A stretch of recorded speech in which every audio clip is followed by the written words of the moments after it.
And just in case you don't know, everyone, on your far right, Charlie Gasparino, who is a senior correspondent at the Fox Business News Network. Charlie knows the Trump people very well, which is extremely important right now. Next to him is Nataliia Gumenyuk, co-founder of Public Interest Journalism, one of, I'm not exaggerating, the best connected and most well-informed analysts in Kiev. Very nice to see you. Next to her is Niall Ferguson, senior fellow at the Hoover Institute, a man who has interesting and controversial things to say about pretty much everything. And I think this is one no exception. And Walter Russell Mead, global columnist at the Wall Street Journal, and I think the same is true of you too. So you can have a little competition as to who can be more interesting and contrarian. We're now the consensus. No, you can't agree. That would be terrible. We've become the consensus. But let's start. This is a seriously important moment. For months, people have been speculating what President Trump would mean for Ukraine. During the campaign, he obviously said he would end the war in 24 hours. In recent weeks, that's become 100 days. He did not mention Ukraine yesterday in his inaugural address. And there is, I think, a lot of uncertainty about just exactly what he and his administration are trying to do, want to do, and over what time frame. And Charlie, since I think it's not unfair on the others to say that you know the Trump administration officials probably better than any of us, give us your best take on what you think they're going to try and do. You should know that I've been covering Trump himself since he was lying to me about real estate developments back in the 1990s. And I actually get along with him great. Personally, he's a great guy. To sort of try to figure out what's going on in his brain cells is really difficult. I will say this. He mentioned Putin the other day, didn't he? Yep. He said, well, he's destroying the country. He's killing it. That's a tell, I think. I think that's a tell that he's looking for a negotiated peace. He doesn't want to be taken by Putin. He's the man for the art of the deal. The last thing he wants to look like is a schmuck in New York terms. Trust me on this. And I think that will be part of the framework of the negotiations. Now, you have to look at some of the fiscal realities and I guess some of the political realities of the U.S. right now. You know, Joe Biden didn't mind the store very well over the last 4 years. And that's, I'm being generous there. We have open borders. He spent a lot of money, didn't get a lot of bang for the buck on the spending. We got 3% growth, but we have massive inflation and lagging wages. We have a real domestic economic and obviously a national security problem with the borders. So this is going to be an American first administration, no matter which way you put it. Marco Rubio has already signaled that, particularly in his comments about Ukraine. But I just don't think Trump wants to get taken to the bank by Putin. I think it makes him look weak and stupid to the world. And if I know Donald, and I call him Donald, he hates looking weak and stupid. So that's where I come out. I think it's still a question, but a lot of this is going to ride on. Listen, Bill Clinton said something really interesting once, many things, but he said, are you telling me, he said this to Bob Rubin, that a bunch of effing bond traders control the U.S. economy, right? And Bob Rubin said, as Treasury Secretary, yes, they do. If the 10-year Treasury, and I hate to reduce this to interest rates, but it gets into there, starts climbing to 5%, that means the global markets are worried about our debt situation. We have a $2 trillion budget deficit. The last pre-COVID budget deficit we had was $900 billion, 2019 fiscal year under Trump. That's a problem for spending in the U.S., and that will be a problem for further aid to the Ukraine. So he doesn't want to be a loser. He wants to be a winner. Right. So he wants to get a good deal for America, but he doesn't want to keep on spending money on Ukraine. And he's got Tucker Carlson whispering in his ear. And he's got Tucker Carlson who's basically saying, forget it. Putin's the good guy, Zelensky's the bad guy. Well, it's a little more nuanced. Tucker's a friend of mine, but Tucker would say, what's that? Not much more. Well, what he would say is Joe Biden didn't take care of the store. We threw, I don't know the number. I used to know the number of how much aid military we gave to the Ukraine. But let's just say tens of billions of dollars, maybe hundreds of billions to the Ukraine, while we had open borders, and we had this, and we had that. And we have to shift our priorities, he would say. And I guarantee he's whispering that, he's telling that to Trump right now. So given those parameters, which I completely agree with, to our two historians here. Neil, you first. What is the deal that you could see coming together, or is there a deal that you can see coming together? Well, I agree with much that Charlie said, but I would add that with effect from yesterday afternoon, he stopped being the king of Mar-a-Lago and he became just the president of the United States with all the constraints, fiscal and constitutional and political, that come with the job. I think personnel is a clue to policy at this stage in any administration. We already know the national security lineup, and it's not Tucker Carlson as Secretary of State. It's Marco Rubio. And it's not Don Jr., who's national security advisor, it's Mike Waltz. And you've got General Kellogg, who's been given a role in the Russia-Ukraine negotiations. The personnel, broadly speaking, leans hawkish on Russia. And it does so because they understand statecraft 101. If you want to end a war, then you have to apply greater pressure on the aggressor, Russia, than has previously been applied. The great defect of the Biden-Harris administration was that they never delivered enough support to Ukraine, either to deter Russia in 2021 or to defeat Russia in 2022 when they were beatable in the later part of that year.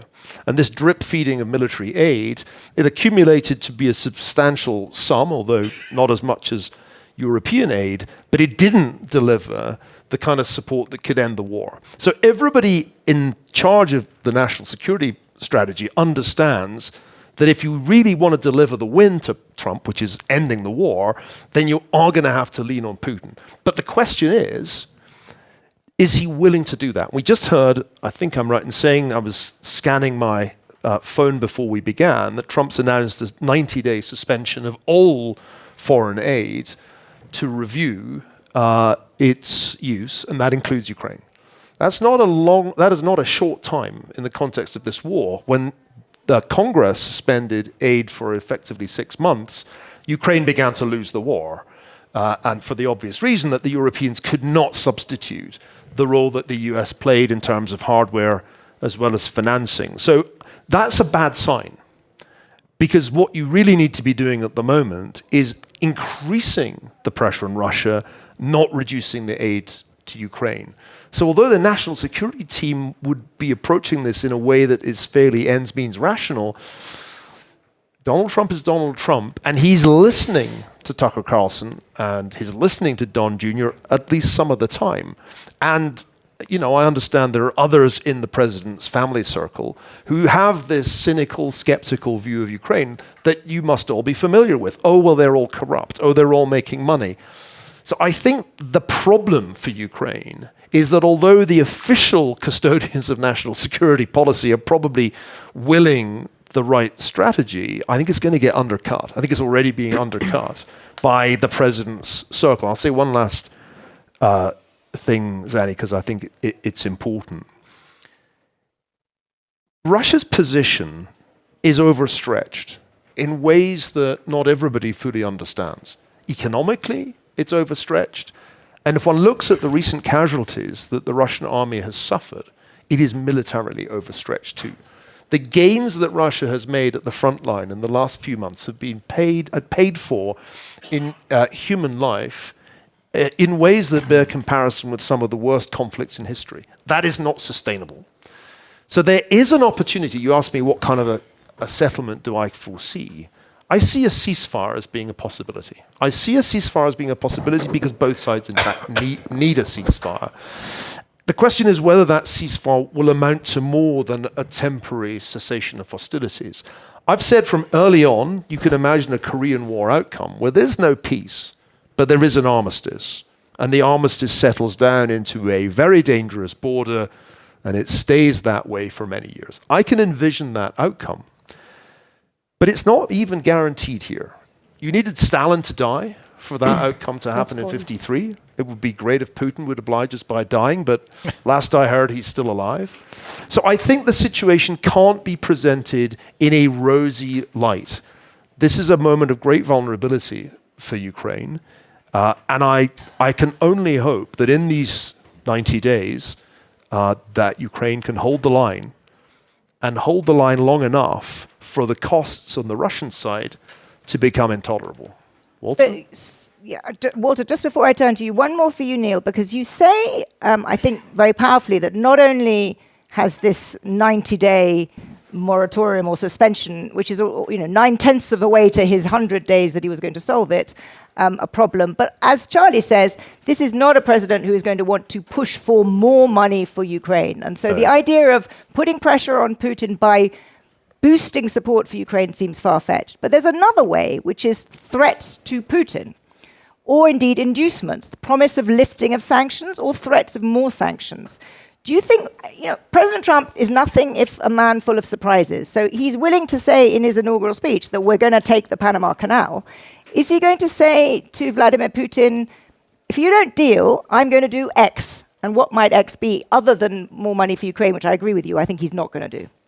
The great problem of this war has been that we did kabuki sanctions, where we talked about these tremendous sanctions that were going to be 8 on the Richter scale, but then we actually did not prevent the Russians continuing to earn from their hydrocarbon exports. The problem for the Biden administration was they screwed up inflation in 21-22, and they were terrified of doing anything that would add even a tiny bit more to the inflation. So they did nothing meaningful to stop the Russians exporting their oil.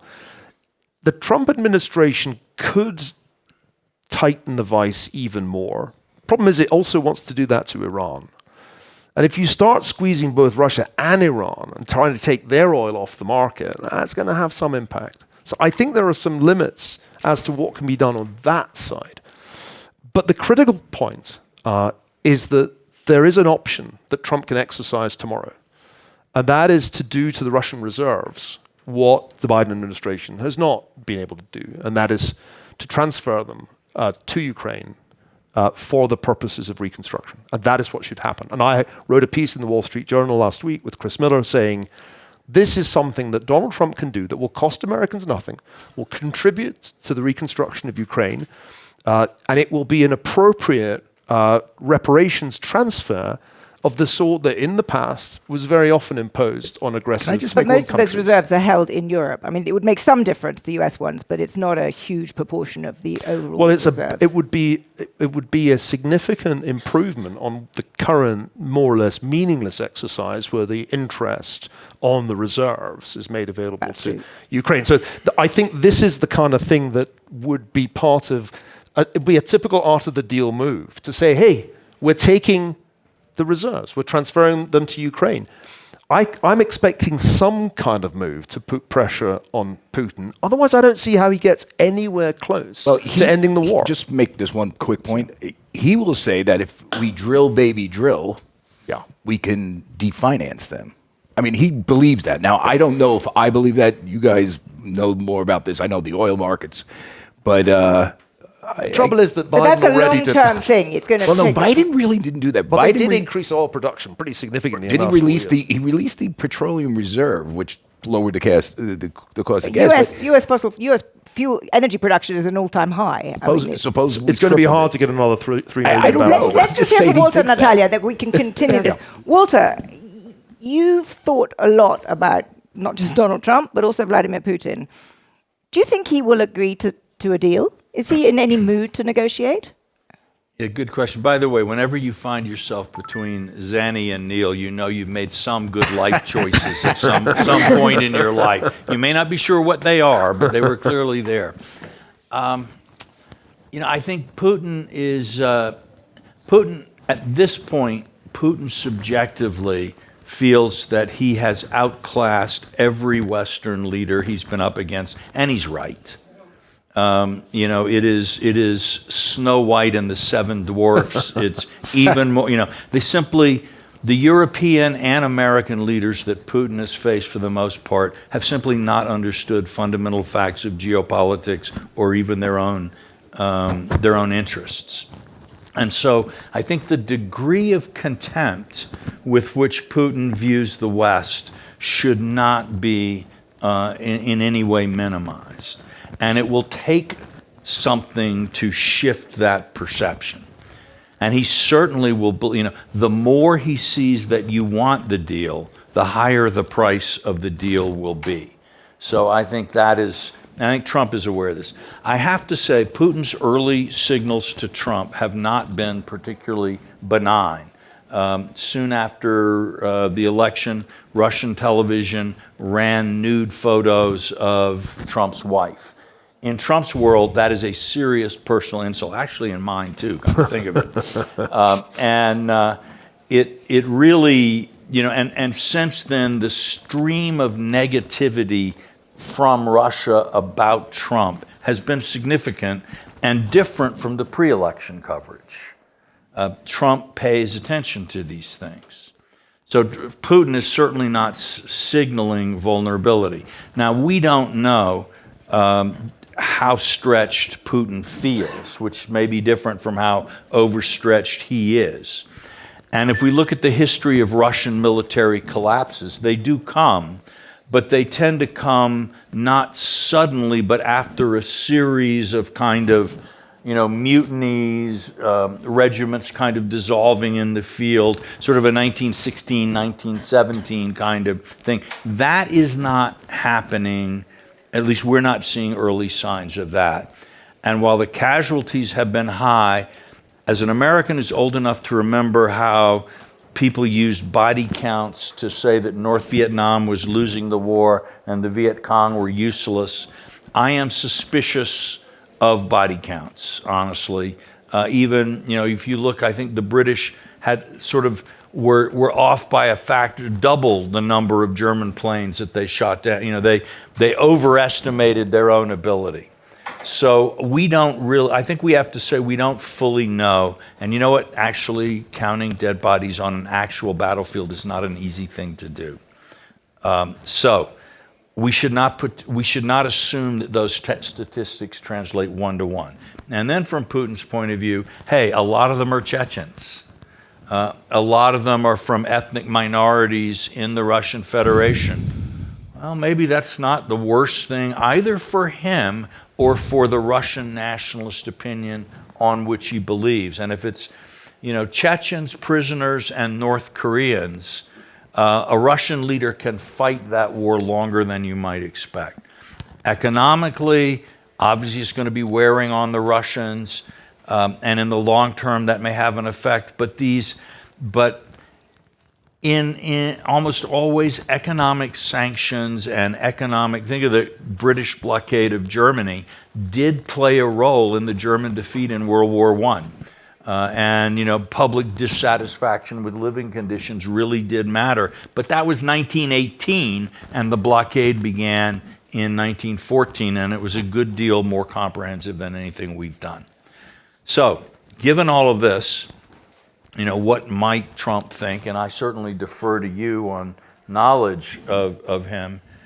No one knows anything about Trump. Right. Really. But I'm not sure. I don't think Trump always understands how Trump thinks. It's an intuitive process, and he sort of sees something and acts on it. And he speaks with 400 people before he makes a decision. Well, this is that true. does happen. Yep. Everybody from Judge Andrew Napolitano to Tucker Carlson, and everybody in between. Right. On the Tucker stuff, I think we should remember that Trump is actually worried about his right flank.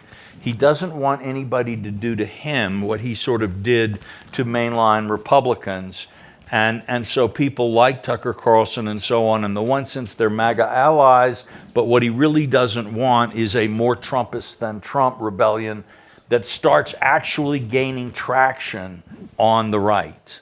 And so he will need to throw bits of chum in all kinds of directions as part of coalition management.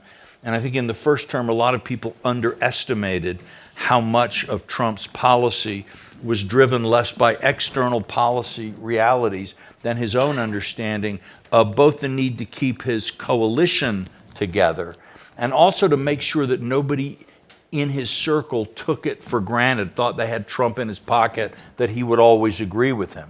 So he might sometimes take a decision that would look unpredictable in terms of foreign policy and maybe even not all that great, simply to remind everybody that the boss is in charge, and just because he did this yesterday doesn't mean he's going to go your way tomorrow. So all of this makes Trump as hard to predict as Putin. What are some things I think he might take under consideration? Particularly, I think both Neil and Charlie said some great things. So I'm scrambling here to find interesting things that they haven't already said. But China didn't come up. Trump sees the world and world power, I think, in a kind of a holistic way. And, if you could get China, a lot of American presidents have thought they could peel Putin away from China. Trump may be thinking he could peel China away from Putin. That China likes stability, especially with its economy in trouble. China likes a low price of oil. Putin likes a high price of oil.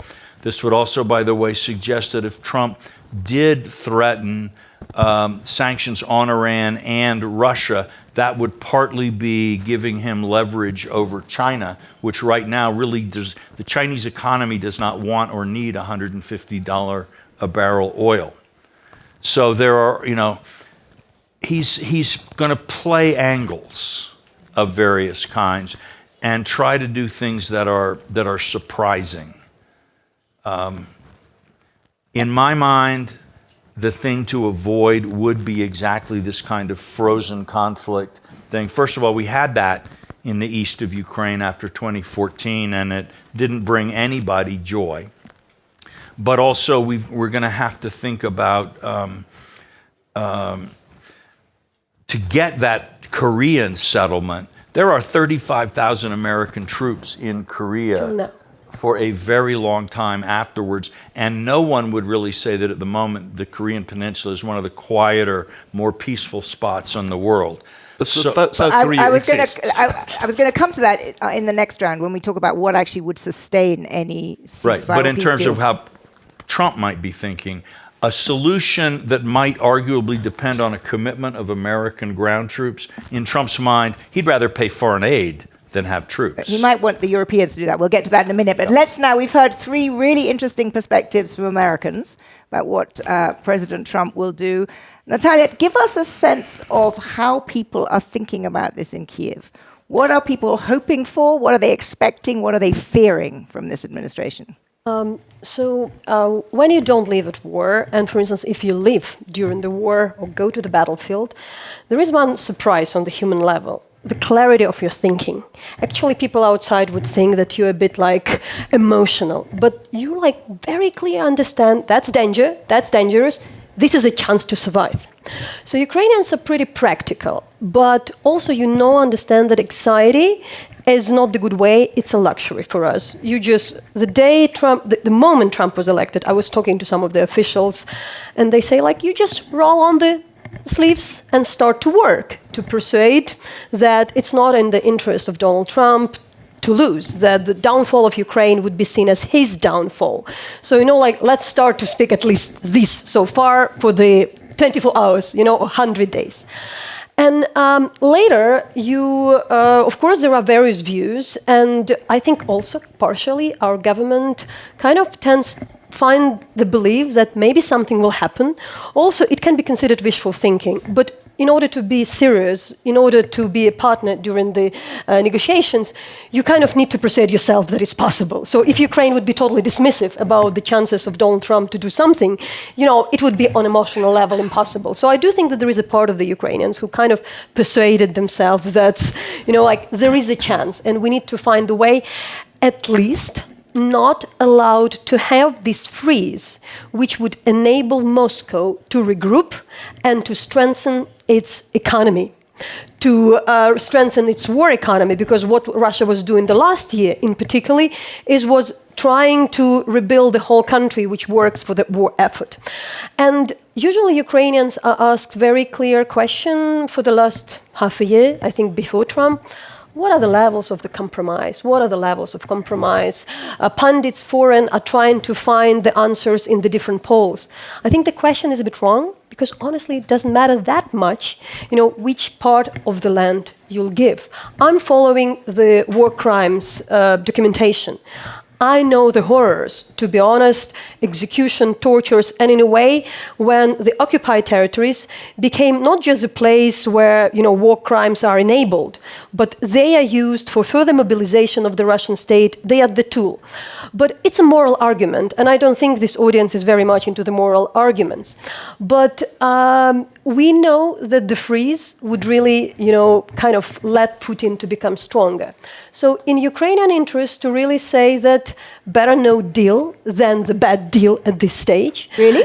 Of course, yes. Better no deal than the bad deal, because the risk connected to the occupation and to the freeze literally means further occupation in a couple of years without any support, with a even stronger Russia. Can I just clarify that? Because that's really important. Yeah. You think that in Ukraine, by a bad deal, you mean freezing of the conflict on the Russia keeps the territory it currently holds, and there is a freezing of the conflict. That alone, you think, would be a bad deal, and Ukraine would not accept it? Yes, because the question is about of the level of the Ukrainian compromise, which doesn't matter because what Ukrainians considering, they're not just sitting and kind of denying everything, is what are the guarantees given? And that is a discussion. Would it be NATO? Would it be arming Ukraine? Would it be EU support? Would it be, letting Europe pay, or moving the American support to the European shoulders, to the NATO shoulders, because we agree NATO with Ukraine is stronger, EU with Ukraine, honestly, in the long run, is stronger. And US is interested in stronger Europe, quite a nice deal. What Neil supports is also good. So I think the discussion should be turned, not to, because we are risking, and I should also add, I'm follow the Minsk agreement, the Geneva agreement since 2014. I've been in Mariupol at the moment in the front line when it was signed. And we're living now in déjà vu. It was a different scale, but we remember all those things. Steinmeier formula, something else. So we just know, and we know that we cannot afford to shoot ourselves into fits again. We need to prevent, the Minsk in this regard. Moving to discussion, not to be in the denial mode, no, but moving to the discussion into the guarantees. Troops, indeed. The troops, like in South Korea, never discussed so far. They are not in the table. All these things are kind of coming up with the pundits. So I think that's where the discussion is coming. Maybe the US shouldn't pay for that. Okay. I just listen. I'm just a simple country reporter. I talk to people. They tell me. I talk to a lot of bankers that toured the whole country. They're blown away by Ukrainian solidarity. Now, not an expert at the Ukraine, but there are various ethnicities. There's annexations. There's parts. But despite all that, this is a country that's pretty damn united in fighting Russia. And I'm just wondering, is that an impediment to a negotiated peace? So that's a very good question. I will, Nataliia, put that back to you again, because just to be clear, let's call it a ceasefire or a Korea-style deal with partition of the country, not formally, but practically, but no credible security guarantee. You think that would not be enough for Ukraine? People discuss guarantees. They don't discuss. Now, let's just, and I'm more than anyone, I would want guarantees. I've long argued that Ukraine should be part of NATO, so I'm right with you. But I'm just, in the real world that we have just described, where Donald Trump has frozen foreign assistance, where I can't imagine he's going to be providing another $40 billion of budget support to Ukraine that Ukraine has been getting. Is Ukraine in a position to say, we're not going to accept this deal because there aren't adequate guarantees? We'll just bleed more, but I'll give you, Zeni, I know you'll be in Kharkiv in September, somewhere in this area. I was in Kharkiv, I was in Donetsk. Yeah, but I've been sitting with the soldiers, and, it was a conversation. It was with, I think Tim Snyder was there as well, so we spoken about American perspectives, all these kind of things. And I usually like to speak to people like that because it's so simple. And they said, look, the argument I haven't heard before. We are from Dnipro, Poltava, Kharkiv, the other towns. What happened after the war, after 2022? Who were the first targeted? Who were the people captured? Who were the people, abducted, tortured? The families of the soldiers. And to be honest, in the east of Ukraine, in Kherson region, there was in every village couple. Now, every single Ukrainian is participated in the war effort. I know personally, I'll be the target. I know everybody whom I know could be a deliberate target of the next occupation. And by this, we mean not like small, but we imagine very clearly. Now, the conflict stops. What will West do? Will you provide more weapon? Will you provide money? Of course, but not weapon. Will Russia stop to build supply chain, to cooperate with North Korea, with China, to be ready? Who will monitor that? Do you remember OSCE special monitoring mission? They could go and monitor the Ukrainian troops' withdrawal. Were they ever allowed to go to the border close to Russia to see what's happening with the troops in the Donbas, with the Russians on the border? So if there is at least guarantee that Russians don't produce this weapon, I'm speaking about a very practical thing. So that soldier would usually say, no, I'm not ready, because next time, in 3 years, and he speaks about 5 years, 6 years, it's very rare soldiers speaking that distance, they usually speak about tomorrow and survival.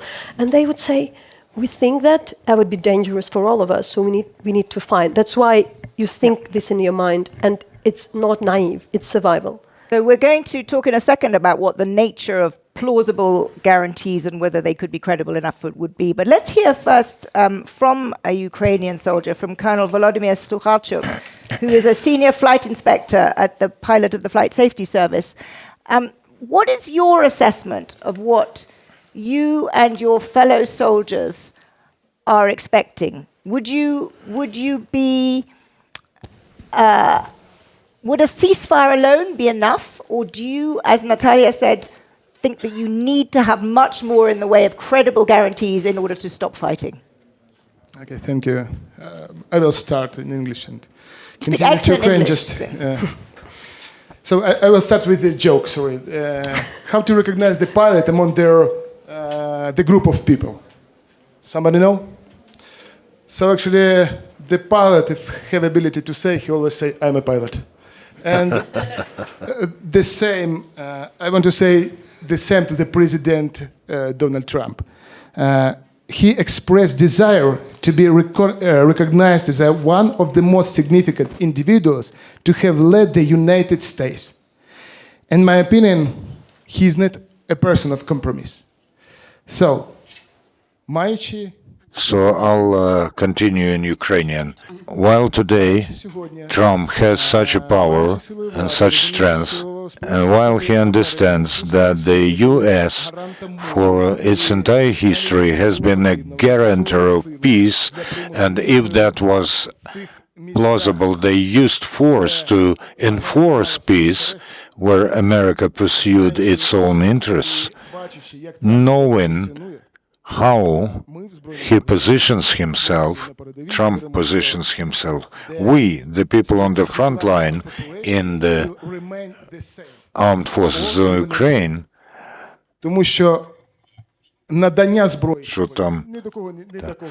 because it's an open secret that the countries who are partners of the United States are earning money on the blood of Ukraine.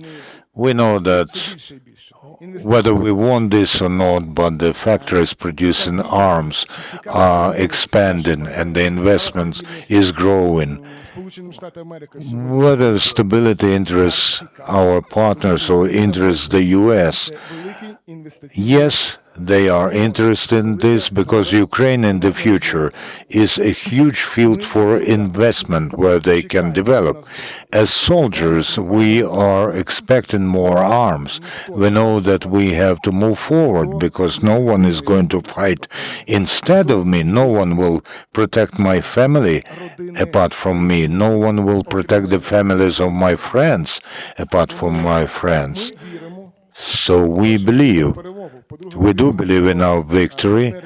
We do believe that our partners will stay with us. Do we need arms? Yes, we do need them.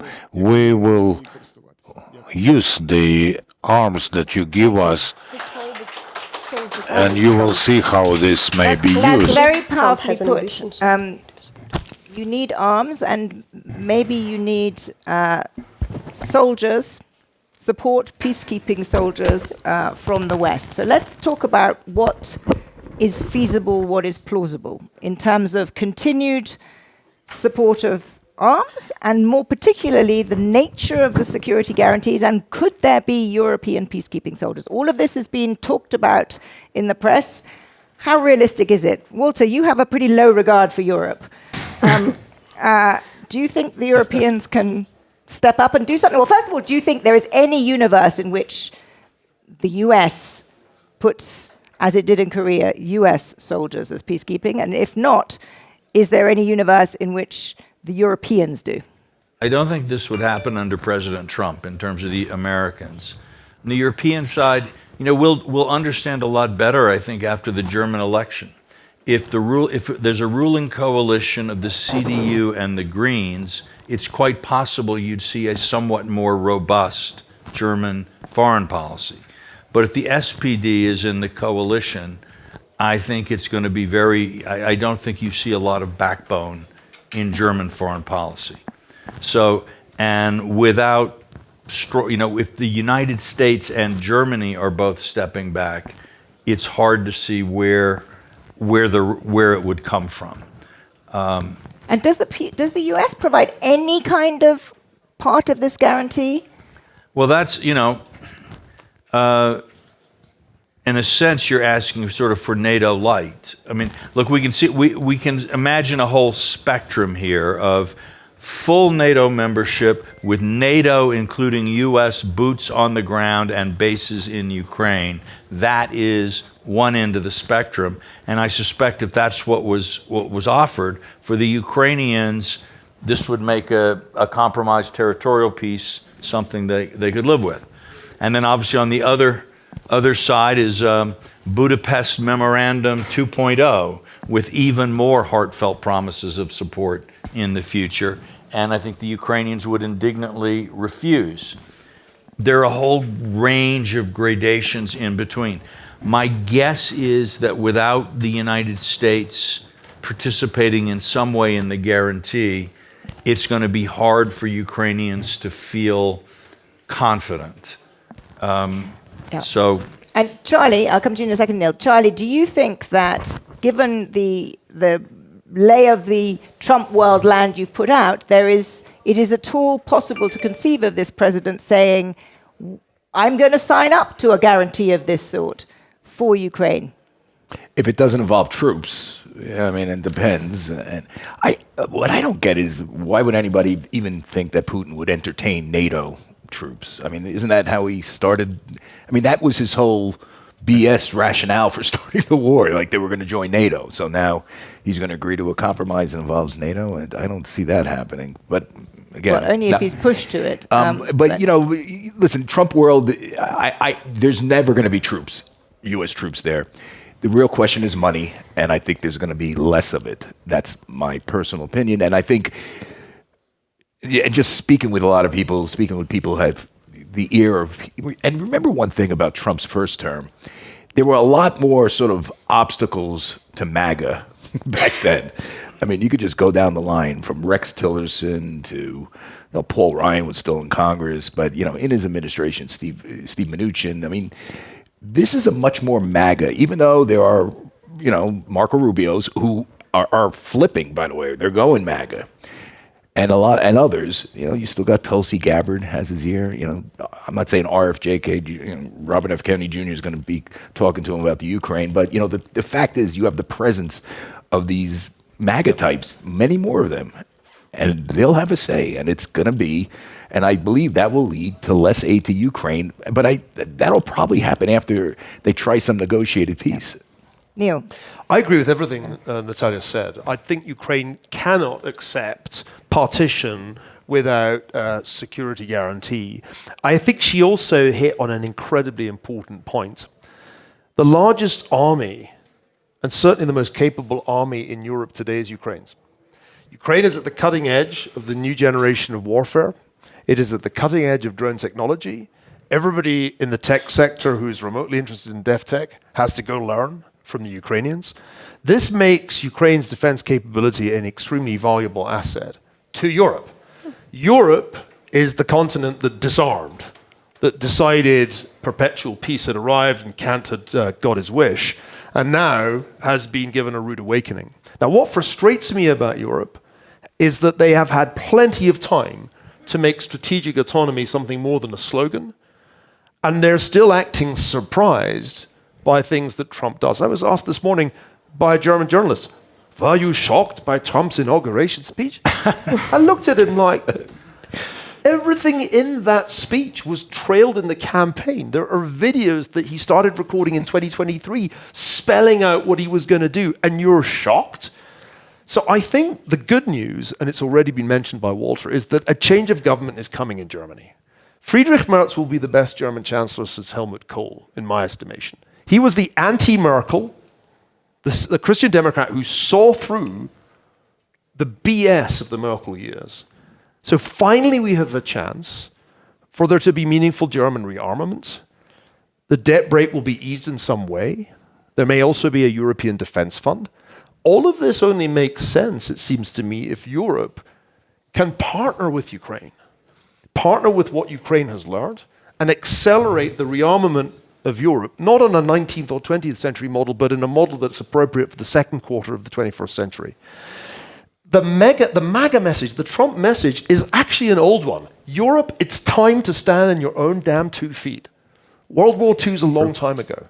They've been making this argument in the United States since the 1960s. All my life, American presidents, this is not Trump's original contribution.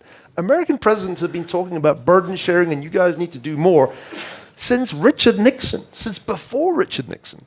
But Trump is the only president who's actually got the Europeans to do something.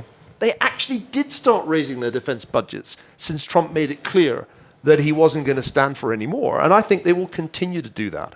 So the ultimate solution to the problem, whether it's NATO membership or not, I think very well may involve European troops in Ukraine, not American troops. The American troops are in Europe. That's good enough for NATO still to be meaningful. So I think there's a way out of this problem that ought to satisfy Natalia's concerns and ought to give Putin pause. Final point, in response to something Charlie just said. Hey, it's Putin who brought the North Koreans into this war.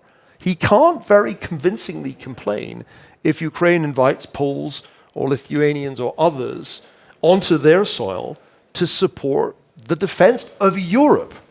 Not just of Ukraine, the defense of Europe against Russian aggression. Because mark my words, this will not end with Ukraine if Putin feels even 75% successful in this war. So let's turn then to, I'm sure not the only German in the room, but the only one that I know sitting in the front row who can well address this question, Wolfgang Ischinger. Do you agree, because Germany will be central to this, whether Europe can step up, whether really this will be the time that Europe actually decides it takes greater responsibility itself. Do you agree with Niall that Friedrich Merz will be the most consequential chancellor since Helmut Kohl? Do you think Germany will seriously engage? Will it send troops? And will it galvanize, frankly, a moribund Europe to actually step up over the time frame that is necessary to provide Ukraine support? Well, I thought I was the one with the low opinion of Europe. I have a pretty low opinion. Just called it moribund. Let the record show. Well, didn't Macron say it was brain dead?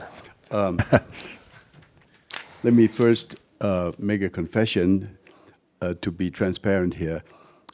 My wife, Jutta, has just published 3 weeks ago the biography on Friedrich Merz. It's in German, obviously. So I've spent the better part of the last year at the breakfast table listening to her conversations with and about Friedrich Merz. In other words, I'm not exactly very impartial. But you're very well informed, and that's much more important. But let me pour a little bit of water into the wine. I have a very high opinion of Friedrich Merz. But the one thing that is absolutely clear is that Friedrich Merz is not going to govern Germany. He's going to have a coalition partner. Right. The best guess I have is that his party may, if everything goes well, end up having, at the moment they're at 29, they could end up with maybe 35%, but not more. In other words, he needs our friend Olaf Scholz or his successor from the SPD, or he may need the Greens as a coalition partner. In other words, governing Germany in the area of security defense is going to be hard. It's not simply by saying, I am now the chancellor and here is what I decide. He needs a majority, and that's going to be pretty tough. Let me make a comment about the European troop issue in Europe. Having spent the better part of 45 years in diplomacy, the one thing I learned as the German chief negotiator in such areas as Bosnia, Kosovo, etc., is we should always honor the principle of in together, out together, if we want to be together in NATO. If we want to be divisive, the idea of sending Europeans into Ukraine and keeping the Americans out is a recipe for disaster. I can tell you now that there will be people who will write the headlines, oh, we're supposed to play the role of the Americans, North Koreans. We're going to be sent into the battle. What are we supposed to, I mean, our European soldiers, what are they supposed to do exactly if at some point Russia starts aggressing again? If America is not also on the ground there in Ukraine, and if an American president, doesn't have to be Donald Trump, will say, I told you this is a European issue, you handle it. We cannot handle it. We don't have the power, we don't have the deterrence capability, etc. In other words, what I would suggest is that there should be maybe some European troops, but I think you made the key point. It takes a lot of imagination to think of a situation where Vladimir Putin would agree to a ceasefire or peace settlement that would involve the stationing, the actual deployment of troops from NATO countries, including France, Germany, UK, etc., in Ukraine. He might as well agree to NATO membership if he does that. In other words, my solution would be troops from India. As a German, I would say troops from China. Putin is not going to start a war against Chinese troops on the Ukrainian side. Troops from Indonesia, troops from Brazil, and of course maybe some European troops, but not dividing NATO. Can I make one additional point? When I think of what we could do in order to make the start of the Trump presidency of allowing a good start in terms of transatlantic relations.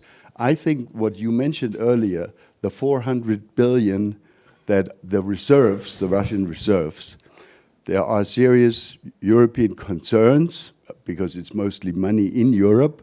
There are serious concerns. I'm not a specialist on this, but I think this could be a good transatlantic start. If we gave up our reservations and agreed to a U.S. proposal that we would unfreeze these reserves and give them to Ukraine, and they would have 400 billion that could take Ukraine a long way with or without Donald Trump agreeing to, additional financial support in 2025.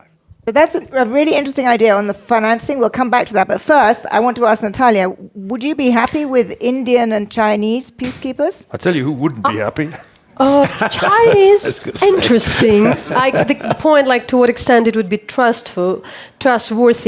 But I would rather still return to NATO and elaborate. By the way, Ukraine in NATO is more controllable. It's more predictable. Also, if there is somebody who has concerns about what will happen in Ukraine, you better have it there.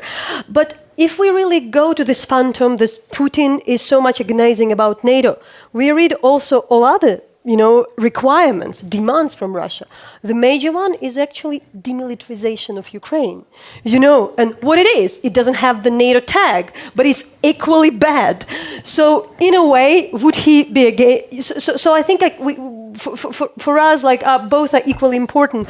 So I think that we kind of shouldn't really just be stopped by these kind of like red lines of Vladimir Putin, but again, find other ways. With this money, we can buy from the Americans, with European money, buying from Americans.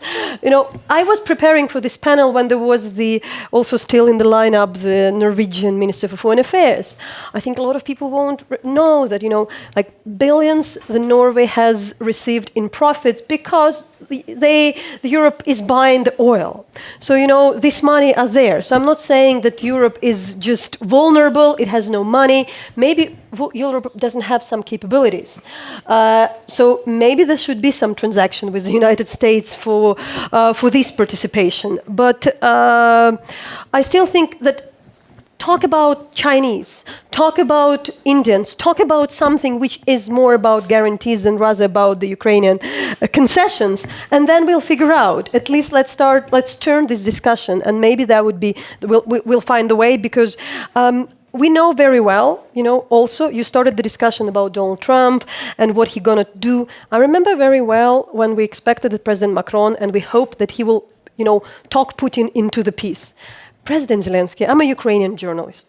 Where did he start his career, political career? Persuading Ukrainians that he will find his way to talk to Putin and persuade him. It didn't work. He really tried hard. I've been in Paris when there was a talks with Putin. There was a lot of expectation. It didn't work. We hope that the President Trump has a bit more leverage than, like the ones I mentioned before. But it couldn't be just that. So, of course, we need to enable the US to find so much leverage to push Russia not to strengthen itself, because it does today. Anyway, why would the Indians join this fight? Why would anyone? Just from my rudimentary knowledge of geopolitics, don't they have something? There's so many interesting ideas here. I want to turn to the only upbeat part of this conversation so far, which has been the possibility of using the reserves, in a second. But first, Neil, you had a pretty categorical rebuttal to your idea that Germany would step up from someone who knows about this. So does that... I spent many years studying German history. I speak German, I know the country well. And I say to my German friends, including you, Wolfgang, if you want to confirm the worst possible impressions that Americans, not just MAGA Americans, but Americans have of Europe and particularly of Germany, go suggest Chinese troops in Ukraine. Because that is the single worst idea I've heard at Davos in 10 years. It's really important that Germans understand Zeitenwende has to mean something concrete. It can't mean, Europe's security is everybody's problem but ours. Because German troops couldn't possibly do anything useful without Americans to hold their hands. God damn it. This is pathetic. This is truly pathetic. So Friedrich Merz, I look forward to reading your wife's book. I hope that he understands that his role is to make Zeitenwende mean something.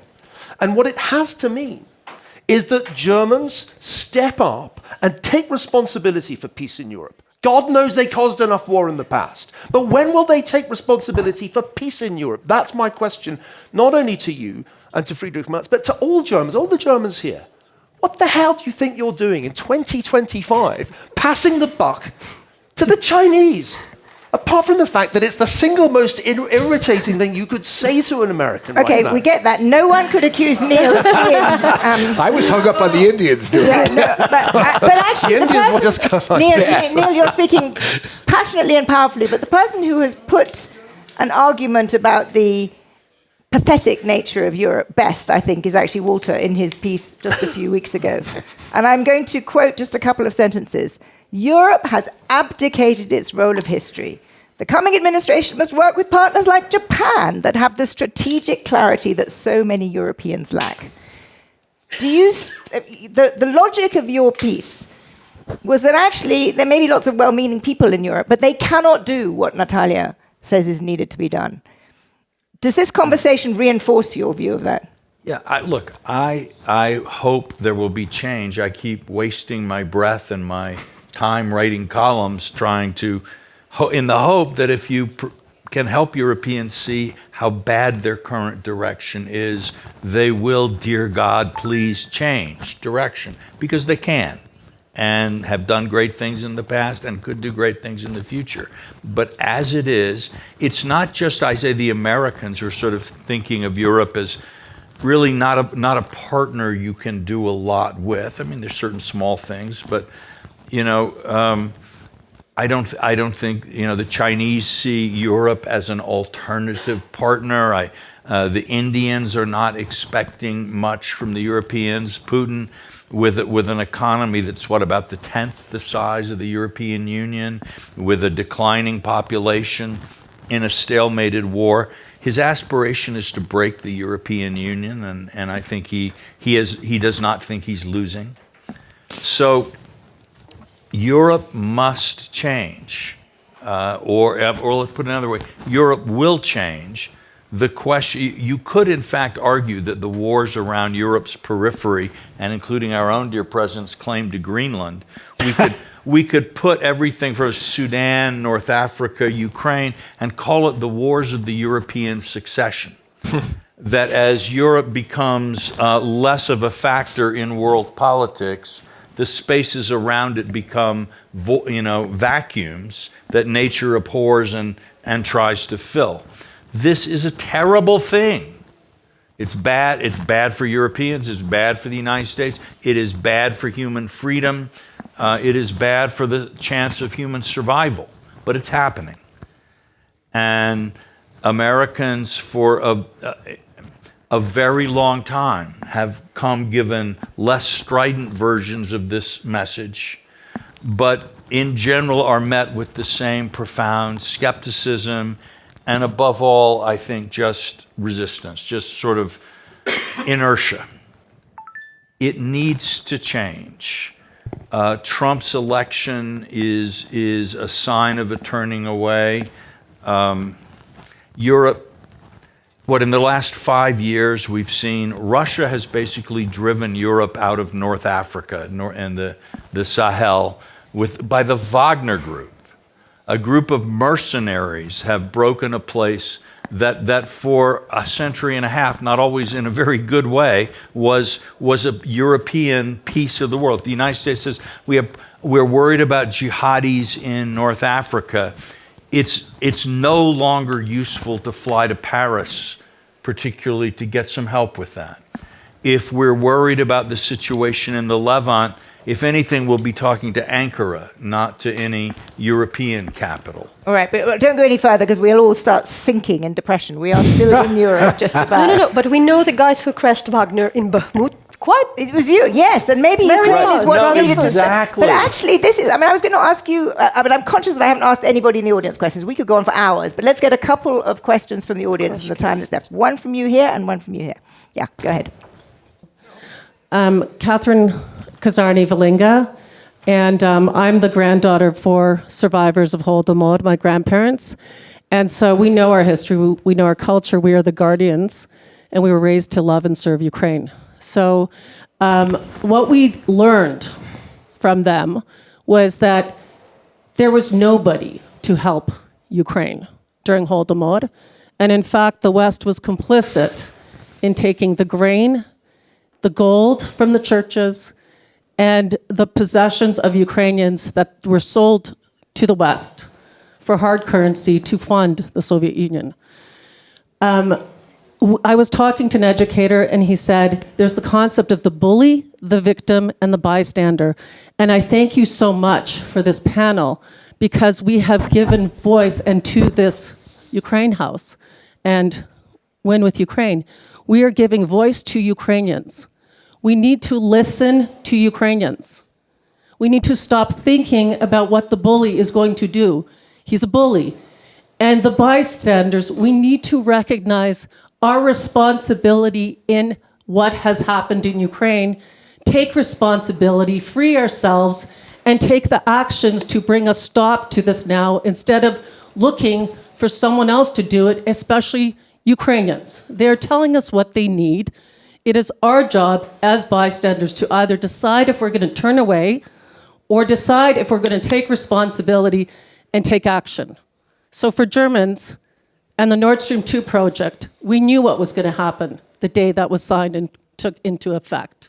Thank you very much for that. Take responsibility and come and give Ukraine what it needs right now.